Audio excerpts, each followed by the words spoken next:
अपने वोट का अधिकार सही जगह इस्तेमाल कीजिए, अपने हाथी को वोट दीजिए, अपनी सत्ता खुद बनाइए, फिर मांगने वाले नहीं देने वाले बनो, राजा बनो, शासक बनो। शासक बनोगे तो मांगने कौन आएगा? जो ये अन्याय अत्याचारी वो खुद हमसे मांगेंगे, हम देने वाला समाज है। जो लोग कहते हैं ना बहन जी सड़कों पर नहीं आती, बहन जी सड़कों पर क्यों आएंगी? जब बहन जी के मेरे जैसे करोड़ों भाई जिंदा हैं, उन पर लानत अगर बहन जी का पैर भी जमीन पर आ जाए। बिल्कुल। जब मेरे जैसे करोड़ों भाई 5 करोड़ से अधिक सक्रिय कार्यकर्ता बसपा के हैं और 100 करोड़ से अधिक बहुजन है, तो हमारी उस परम आदरणीय बहन को जमीन पर भी पैर रखने की जरूरत नहीं है। 100% मेरा विचार यही है कि अगर देश को बचाना है तो बहन मायावती जी को प्रधानमंत्री बनाकर ही हम देश को, संविधान को बचा सकते हैं और एक प्रेम और सौहार्द का माहौल खड़ा कर सकते हैं। दोस्तों, आप भी लोकसभा चुनाव 2024 में मायावती को प्रधानमंत्री देखना चाहते हैं तो आप अभी इस वीडियो को लाइक और चैनल को सब्सक्राइब करके रख लीजिए। और दोस्तों, आप भी मायावती के साथ खड़े हैं तो कमेंट में जय भीम जरूर लिखिएगा। तो सोचना होगा इस बहुजन समाज को, कब तक वोटर बन करके, बुरा मत मानिएगा, लेकिन बिकेंगे कब तक? बिकने का सिलसिला रोकिए और तब अधिकार मिलेगा कि प्रोटेस्ट भी करोगे, अपने हक के लिए आंख में आंख मिला करके एमएलए एमपी और तमाम बड़े लोगों से सवाल करोगे, सत्ता से पूछोगे।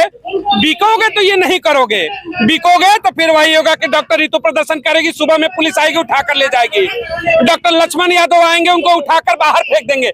झेलना पड़ेगा, झेलने से बाहर निकलना है तो सत्ता का परिवर्तन करना पड़ेगा, सत्ता परिवर्तन होगी। राहुल जी, मैं साफ कह देना चाहता हूँ, इस प्रकार के जो भी लोग हमारे सड़कों पर जाते हैं वो क्या करते हैं? सड़कों पर जाने वाले क्या कौन होते हैं? सड़कों पर जाने वाले होते हैं मांगने वाले। वो मांग कर रहे हैं, सरकार से मांग रहे हैं, हमारी मांगे पूरी कर दो। जो अन्याय अत्याचारी सरकार तुम पर अत्याचार कर रही है, क्या तुम्हें केवल मांगने से दे देगी तुम्हारे हक अधिकार? इसका समाधान क्या है? समाधान ये है, समाधान मैं बता रहा हूँ, अपने वोट का अधिकार सही जगह इस्तेमाल कीजिए, अपने हाथी को वोट दीजिए, अपनी सत्ता खुद बनाइए, फिर मांगने वाले नहीं देने वाले बनो, राजा बनो, शासक बनो। शासक बनोगे तो मांगने कौन आएगा? जो ये अन्याय अत्याचारी वो खुद हमसे मांगेंगे, हम देने वाला समाज है, हम बनाएंगे। बड़ा बढ़िया चीज कहा, जिस तरीके से मानवर कांसीराम ने भी कहा था, तुम सत्ता बनाओ, वोटर मत बनो, सत्ता के भागीदार बनो। जिस दिन भागीदार बनोगे अपने और अपने आने वाली पीढ़ियों की जो भविष्य उसको लिखोगे। लेकिन समझना पड़ेगा कि ये समाज, बड़ा दुर्भाग्य की बात है कि 75 वर्ष आजादी का हो गया, लेकिन 15 से 3% की जो संख्या है वो 65 से लेकर के और अभी तक सत्ता में काबिज है। देश ने ब्राह्मण प्रधानमंत्री देखा, देश में क्षत्रिय प्रधानमंत्री देखा, देश में जाटो देखा, जाटो नहीं क्या बोलते हैं आपके ओबीसी समाज से देखा, तमाम ऐसी जातियां देखी, लेकिन ये सबसे बड़ा जो वोटर है ना, ये वोटर ही रह गया। और सबसे बड़ा हंसी आता है कि इसी समाज से चंद नेता निकलते हैं और बहन मायावती पर सवाल उठाते हैं कि घरों से क्यों नहीं निकलती। इस समाज को शर्म आना चाहिए कि जो बेटी 26 साल की उम्र में 1976 में मानवर कांसीराम के मूवमेंट से जुड़ करके, उस समय जहां महिलाओं को घर से निकलना मुश्किल होता था, बड़ी घरों की दलित समाज की एक बेटी आपके लिए लड़ती है और आपको अधिकार दिलाती है, सड़कों पर आप नीला झंडा लहराते हैं, वोट देते हैं और उस महिला के ऊपर सवाल उठाते हो, तो आप जैसे समाज का उद्धार शायद ही कोई कर पाएगा। बोलिए क्या कहेंगे? जो लोग कहते हैं ना बहन जी सड़कों पर नहीं आती, बहन जी सड़कों पर क्यों आएंगी? जब बहन जी के मेरे जैसे करोड़ों भाई जिंदा हैं, उन पर लानत अगर बहन जी का पैर भी जमीन पर आ जाए। बिल्कुल। जब मेरे जैसे करोड़ों भाई 5 करोड़ से अधिक सक्रिय कार्यकर्ता बसपा के हैं और 100 करोड़ से अधिक बहुजन है, तो हमारी उस परम आदरणीय बहन को जमीन पर भी पैर रखने की जरूरत नहीं है, सोने के हेलीकॉप्टर में उड़ाएंगे अब जब हमारी सत्ता आएगी।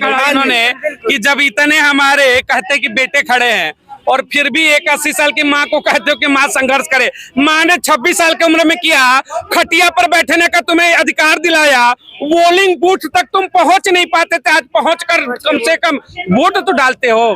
क्या क्या करे, हमेशा वही करेगी। शर्म आनी चाहिए उन लोगों को, तो शर्म आनी चाहिए उन लोगों को बोलते हुए, और अपने घरों में देखना चाहिए। जिस समय बहन जी निकली थी, अपनी बहन बेटियों को निकाल के देखते।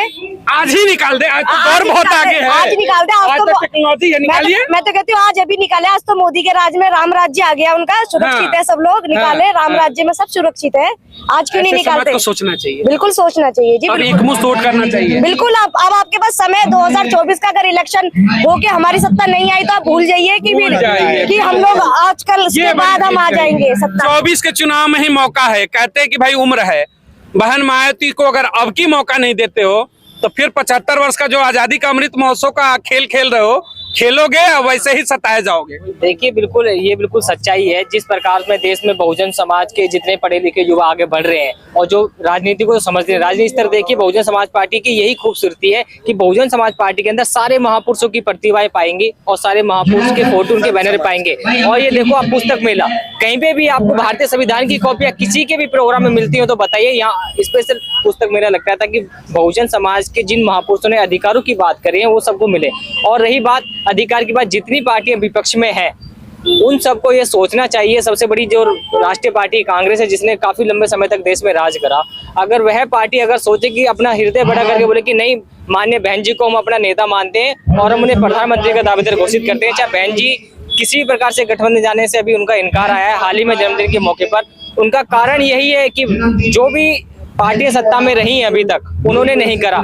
यूथ एक सीधा सा सवाल है, सुनिएगा, सीधा सवाल है कि अभी जिस तरीके से राहुल गांधी बार बार कह रहे कि जातिगत जनगणना कराएंगे, इस मामले में जातिगत जनगणना की बात करके ओबीसी और पिछड़े समाज को आप जोड़ना चाहते हैं, लेकिन उसी दलित समाज से एक बेटी आती है तो उसको प्रधानमंत्री का चेहरा घोषित कर दीजिए, तब तो लगेगा कि आप हितैषी हो। बिल्कुल बिल्कुल सही बात। बिल्कुल आपने इनकी जो बहुजन समाज के पढ़े लिखे युवा ने उनकी दुबती जो नस है ना उसको पकड़ लिया है कि जब आप इतने हितैषी तो हमारी माननीय बहन जी जिन्होंने अपने शासनकाल के अंदर सभी महापुरुषों की विचारधारा को जीवित करके धरती पर उतारने का काम करा। आपने देखा होगा माननीय बाबा साहब को 2 गज जमीन दी इन्होंने दिल्ली में दफनाने के लिए, उन्होंने रातों रात कहा लेके महाराष्ट्र में। लेकिन जब बहुजन समाज पार्टी की सरकार आई तो जमुना के इस पार इनके जब लीटे पड़े हैं ना तो जमुना के इस पार बहन जी ने खड़ी हुई इमारतें बनाई कि देखो ये हमारे बहुजन सब महापुरुषों की प्रतिभाएं, उन्हें ललकार रहे हैं। अब सभी युवाओं को सोचना चाहिए, जो हम बार बार बहन जी के ऊपर दबाव बनाने का प्रयास के बहन जी रोड पे नहीं है, ये नहीं कि अभी आपको गोविंद जी ने बताया कि हमें अपने आप पे लालच आनी चाहिए कि बहन जी के इतनी उम्र में होने के बावजूद वो लगातार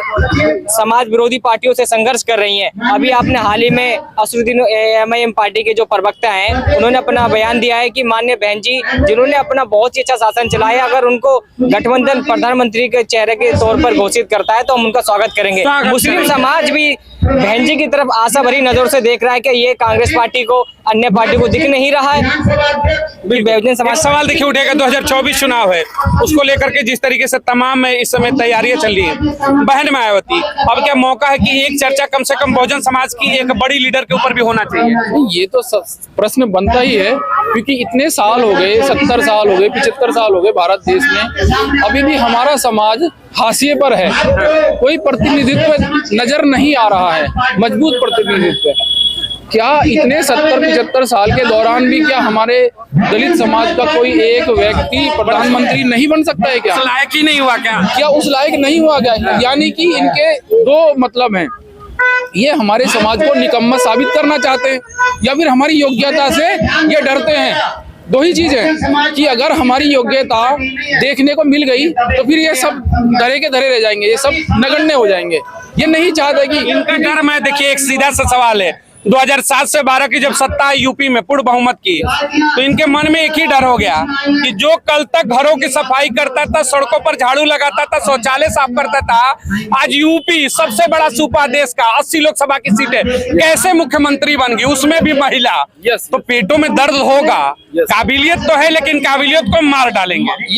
काबिलियत को मानने से ये इनकार करते हैं, इसीलिए ये नहीं चाहते कि बहन जी को प्रधानमंत्री बनाया जाए, क्योंकि यूपी का उदाहरण स्पष्ट है, लिखित है। सारा पत्रकार, सारा समाज यह जानता है कि वहाँ जो सुशासन जो चला ना, एक उदाहरण था पूरे भारत देश में, सुशासन का उदाहरण था पूरी दुनिया में। आयरन लेडी इसलिए कहा गया कि उनकी एक योग्यता थी, उसी योग्यता को इन्होंने फिर क्या किया कि सब इकट्ठे हो गए, हमारे समाज के विरोधी दुश्मन लोग सब इकट्ठे हो गए, कांग्रेस हो, बीजेपी हो, सब सपा हो, जो भी हो, सब इकट्ठे हो गए और फिर इन्होंने हमारे खिलाफ एक गठबंधन बनाया और हमारे को हराया। चलिए आप अपने समाज को क्या मैसेज देना चाहेंगे 2024 चुनाव से पहले? मेरा हमारे सभी साथियों से, दलित वर्ग के, गरीब मजदूरों से यही कहना है कि अब भी मौका है, अभी भी जान जाओ, नहीं तो सब लूट जाएगा, सब लूटने वाला है, कुछ नहीं मिलने वाला है। क्योंकि पिछले 10-12 साल, 10-8 साल हमने जो देखे हैं ना, बेरोजगारी, भुखमरी, ठीक है, और दरिद्र की जो हो रही है ना भारत देश में, इससे भी बुरी स्थिति होने वाली है। क्योंकि यहाँ धर्म के नाम पे खून बहाया जा रहा है। देश को बचाना है तो बहन मायावती प्रधानमंत्री की पसंद होंगी। 100% मेरा विचार यही है कि अगर देश को बचाना है तो बहन मायावती जी को प्रधानमंत्री बनाकर ही हम देश को, संविधान को बचा सकते हैं और एक प्रेम और सौहार्द का माहौल खड़ा कर सकते हैं। चलिए, बहुत बहुत धन्यवाद।